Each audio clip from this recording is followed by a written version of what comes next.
Hello everyone, this is Prashant Mudgal and I am a certified trainer. आप सभी को मेरा नमस्ते। आज का जो टॉपिक है जिस बारे में हम बात करेंगे वो है हिप हिंज।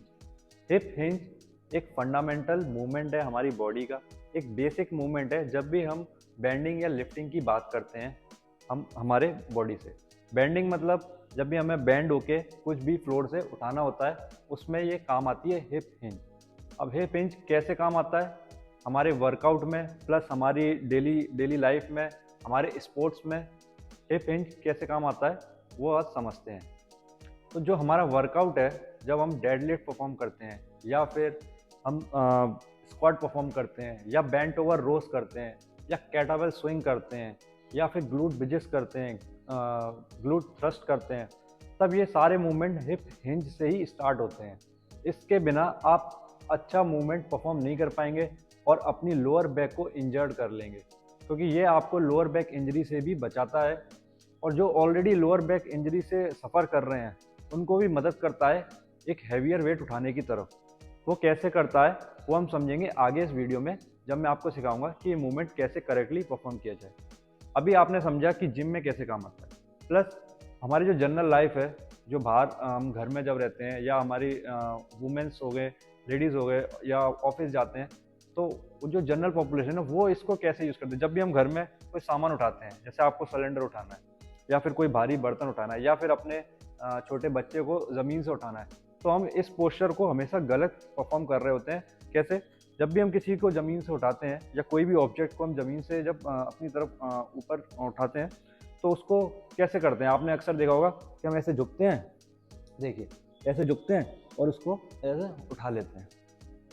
ये अब इसमें देखो लोअर बैक मेरी क्या हो गया, लोअर बैक पूरा मेरा राउंड हो रहा है, जबकि लोअर बैक का पोजीशन क्या रहना चाहिए, स्ट्रेट रहना चाहिए, ऐसे ये स्ट्रेट रहना चाहिए और हमको ज़मीन से ऑब्जेक्ट को उठाना चाहिए। तो ये तो हमने समझा कि जिम में कैसे करते हैं, किस चीज़ में काम आता है। हमारे जो जिम में हम स्क्वाट करते हैं और डेड लिफ्ट करते हैं, बेंट ओवर रोज करते हैं, कैटाबेल करते हैं, उसमें काम आता है। डेली लाइफ में आपने समझा कि कोई भी सामान ज़मीन से उठाना होता है उसको कैसे उठाते हैं, उसमें ये काम आता है। प्लस स्पोर्ट्स में ये क्या काम आता है, स्पोर्ट्स में आपने देखा होगा एक एथलेटिक पोजीशन होती है। जब भी या फिर आपने गोल्फर्स को देखा होगा खेलते हुए टीवी पे, या आप गोल्फ खेलते होंगे तो एक पोजीशन लेता है गोल्फर, ये वाली शॉट करने से पहले, परफॉर्म करने से पहले। या टेनिस प्लेयर होता है, टेनिस प्लेयर ये पोजीशन में रहते हैं ज़्यादातर, वो ऐसे शॉट खेलते हैं। अब वो ऐसे खेलेगा तो ज़्यादा फोर्स लगा पाएगा, ना क्विकली मूव कर पाएगा, इससे वो ज़्यादा फोर्स लगा भी पाएगा प्लस क्विकली मूव भी कर पाएगा। प्लस क्रिकेटर्स होते हैं या कबड्डी प्लेयर्स होते हैं, वो एक इस पोजीशन पे रहते हैं हमेशा, ये पोजीशन में। तो ये आपको एक क्विक मूवमेंट देता है, प्लस आपकी लोअर बैक को सेफ रखता है और इससे आपका जो सेंटर ऑफ ग्रेविटी है बॉडी का वो एक बैलेंस रहता है और बायोमैकेनिक्स आपका अच्छा रहता है, जिससे एक आपको अच्छा क्विक स्टार्ट मिलता है, एक फोर्सफुल स्टार्ट मिलता है। ये हमारे स्पोर्ट्स में काम आता है। तो इस बेसिक जो मूवमेंट है, फंडामेंटल जो मूवमेंट है हिप हिंज, उसको हम परफॉर्म करें और उसको करेक्ट करें, वो आज समझते हैं। अगर आपने पर्सनल ट्रेनर हायर कर रखा है तो उससे आप समझ सकते हैं फिजिकली, और यहाँ वीडियो में मैं आपको समझाता हूँ कि कैसे परफॉर्म करें। अगर आप पर्सनल ट्रेनर नहीं हायर कर सकते या आपके पास कोई जिम में बताने वाला नहीं है कि कैसे हिप हिंजिंग करें या कैसे करेक्ट डेडलिफ्ट करें, क्योंकि अक्सर देखा यार, कभी जिम में जाते हैं या न्यू बिगनर्स होते हैं, उसको जिम वाला बोल देता है कि भाई बस डेडलिफ्ट लगा ले या ये स्क्वाट लगा, बेंट ओवर रोल लगा। ये सारी एक्सरसाइजेज वो अक्सर गलत कर रहे होते हैं क्योंकि उनकी बैक राउंडेड रहती है। अब बेंट ओवर रोज आपने देखा होगा ऐसे लगाते हैं लोग, ये मुड़ के यहाँ से ये लगा रहे हैं, या फिर बहुत ज़्यादा एक्सरसाइज आर्क दे देंगे, ऐसे लगाते हैं। इतना आर्क भी अच्छा नहीं है, फ्रेंड्स। अपने एक नेचुरल स्पाइन पोजीशन मेंटेन करनी है। अब नेचुरल जो स्ट्रेट स्पाइन पोजीशन है उसको मेंटेन करने में ये हिप हिंज हमारी हेल्प करता है। स्ट्रेट थोरेसिक स्पाइन और जो हमारा लोअर बैक रीजन है उसको एक स्ट्रेट लाइन में परफॉर्म करता है, अलाइन करता है। वो देखते हैं कैसे। चलिए हिप हिंज देखते हैं कैसे करें। सबसे पहले हिप हिंज के लिए आपको ज़रूरत पड़ेगी एक रॉड की, या डॉवल बोले, जिम में डॉवल बोलते हैं, या एक रॉड, हम तो रॉड ही बोलते हैं वैसे। तो ये रॉड की ज़रूरत पड़ेगी। ये अब पोजीशन लेने के लिए आपको इस रॉड को पीछे रखना पड़ेगा अपने इधर। ये जो इसमें 3 पॉइंटों का ध्यान रखना है, अपने हेड का, अपने थोरेसिक स्पाइन का, प्लस अपने सैक्रम का, जो कि हमारा हिप है। तो ये तीनों पॉइंट पे ये रॉड टच होनी चाहिए, हेड पे, थोरेसिक स्पाइन पे और हमारे लोअर बैक पे। लोअर बैक पे नहीं गए, लोअर बैक का तो आर्क नेचुरल रहता है, नीचे जो हमारा सैक्रम पॉइंट है उधर टच होनी चाहिए।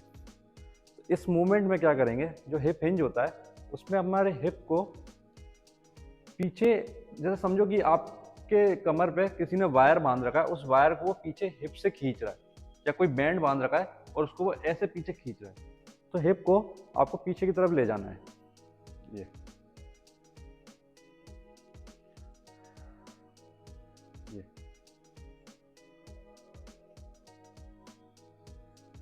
अब जब आप पीछे जाएंगे तो आपको अपने हैमस्ट्रिंग्स पे और ग्लूट्स पे एक अच्छा स्ट्रेच फील होगा, और यही हमारी टारगेट मसल्स हैं।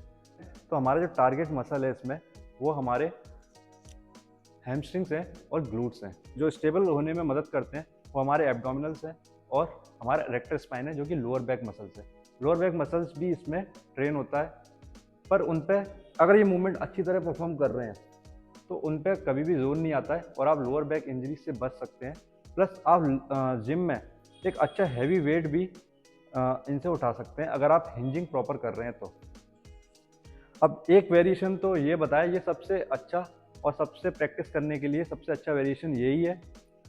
इस रॉड की मदद से आपको एक स्ट्रेट स्पाइन मेंटेन करना है, 3 पॉइंट्स को टच करते हुए, जो कि आपका हेड है, थोड़ा सा एक स्पाइन है पीछे वाला, प्लस आपका सैक्रम पॉइंट है, और हिप्स को आपको पीछे की तरफ खींचना है, जैसे कि आपको कोई पीछे पुल कर रहा हो। या फिर आपको मैं एक अच्छा एग्जांपल दूं तो आपके हाथ में सपोज करो कि 2 हैवी डंबल हैं, या फिर आप शॉपिंग करके आ रहे हो और आपके हाथ में 2 ग्रोसरी के पैकेट्स हैं। तो अगर आपको अपने कार का गेट बंद करना हो तो आप कैसे करते हो? गेट खुला है और आप गेट बंद जब करते हो तो आपके हाथ से ये मूवमेंट्स आप बंद करते हो अपने हिप से। ये मूवमेंट हमको करना है, ना कि ये बैक को राउंड करना है। रॉड से जब हम परफॉर्म करना सीख जाएं, अच्छे से मूवमेंट हमको आने लग जाए, तो इसकी प्रैक्टिस हम बिना रॉड के भी कर सकते हैं। आप नॉर्मली अपने हाथों को ऐसे लेंगे, यहाँ रखें और कोर को अपना टाइट करें, गहरी सांस लें, टाइट करें, और हिप्स को जो हम रॉड के साथ परफॉर्म कर रहे थे अब बिना रॉड के परफॉर्म करेंगे। ये मूवमेंट ये जितना हो सके उतना पीछे ले जाएं। इससे आपका एक स्ट्रेट स्पाइन मेंटेन होगा, जो आपको फर्दर जिम में कभी भी हैवी वेट करते हुए या मीडियम हैवी वेट करते हुए आपको बैक इंजरी से बचाएगा। अब आप फोम रोलर से भी इसको कर सकते हैं। फोम रोलर से प्रैक्टिस करें। फोम रोलर को ऐसे रख के आपको फोम नीचे जाना है, अपने टोस को टच करने की कोशिश करें, तो ऑटोमेटिकली आपका जो हिप्स है वो पीछे ही जाएगा, ना कि आपका बैक राउंड होगा। ऐसे नहीं करना है, अपने को मेंटेन करना है। ये आप देख सकते हो कि मेरा स्पाइन स्ट्रेट है, प्लस मेरे हैमस्ट्रिंग पे एक अच्छा स्ट्रेच आ रहा है और मेरे ग्लूट्स पे भी एक अच्छा स्ट्रेच फील हो रहा है। तो इस तरीके से हम हिप हिंज को प्रैक्टिस कर सकते हैं। और हिप हिंज एक बार मास्टर हो गया आपका, एक बार आपकी प्रैक्टिस में आ गया, उसके बाद आप जो आपके स्क्वाटिंग मूवमेंट है, प्लस आपका डेड लिफ्ट है, या आप RDL करते हो, रोमेनियन डेड लिफ्ट, उसको लोड से इसको प्रोग्रेस कर सकते हैं और एक अच्छा स्ट्रेच दे सकते हो, जिससे आपकी इन हैमस्ट्रिंग्स में और ग्लूट्स में स्ट्रेंथ बढ़ेगी। तो हिप हिंज प्रैक्टिस करिए, ये एक बेसिक मूवमेंट है, आपको आना चाहिए।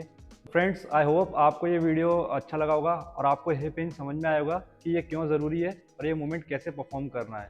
अगर आपको कुछ भी समझ में नहीं आया तो आप मुझे कमेंट करें, मैं आपको कमेंट्स के थ्रू समझाऊंगा। प्लस आप अपने फ्रेंड्स और फैमिली के साथ इस वीडियो को शेयर करें और मेरे चैनल को सब्सक्राइब करें, बेल आइकन को हिट कर दें, जिससे आपको मेरे वीडियोस मिलते रहेंगे। तब तक के लिए guys, stay fit, stay healthy, see you.